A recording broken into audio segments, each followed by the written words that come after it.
আগে আমি বাড়িতে বানিয়ে নিয়েছিলাম ছানা, এবং সেই ছানা থেকেই বানিয়ে নিয়েছিলাম পনির।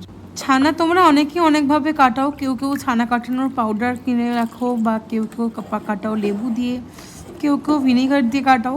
তবে আমার মনে হয় লেবু দিয়ে কাটানোটা সবথেকে বেস্ট এবং একদম স্বাস্থ্যকর হেলদি উপায়। তো আমার কাছে তখন লেবু ছিল না, তাই জন্য আমি ভিনেগার দিয়ে ছানা কাটিয়েছিলাম। তো কিছুই না, যেভাবে তোমরা ছানা কাটাতে চাও সেভাবেই কাটাতে পারো। আর আমি ছানা কাটানোর পরের প্রসেসগুলো আমি তোমাদের দেখাচ্ছি। যে ছানাটা ভাবে কেটে যাওয়ার পর আমরা কি করব, একটা স্ট্রেনার নিয়ে এই ছানাটাকে একদম ভালো করে ছেঁকে নেব। ছেঁকে নেওয়ার পর আমরা কিন্তু স্ট্রেনারের ওপর ডেফিনেটলি একটা সুতির কাপড় এভাবে রেখে দেবো।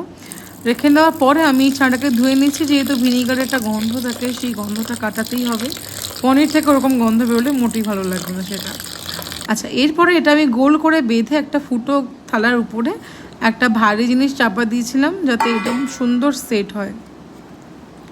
এরপরে তোমাদেরকে এটা আমি কেটে দেখাবো যে এটা কতটা পারফেক্ট হয়েছে। আচ্ছা, বাড়িতে তো বানানো যে কোনো জিনিসই আমাদের অনেক হাইজেনিক হয়, বাট একটা জিনিস, যে যারা রান্নাবান্না টুকটাক করতে পছন্দ করে তাদের কাছে কিন্তু এই বাড়িতে সব জিনিস বানানোটা একটা চ্যালেঞ্জ থাকে, আবার একটা মজাও থাকে। কারণ যে কোনো কিছু ক্রিয়েশনের কিন্তু একটা মজা থাকে, সেটা ভালো হোক বা খারাপ হোক। আচ্ছা, এবার তোমরা দেখতে পাচ্ছ যে এটা কতটা পারফেক্ট হয়েছে। দোকানের থেকে কিন্তু কোনো অংশে কম নয়। তবে কিছুদিন আগেই আমি একটা পাবলিক টয়লেটের সামনে শিয়ালদার ওখানটাতে একটা পনিরের কীভাবে বিক্রি হচ্ছে আমি শেয়ার করেছিলাম, তো সেখান থেকে দেখে আমার আরোই মনে হলো বাড়িতেই বানাই। কেমন লাগলো তোমরাও জানিও।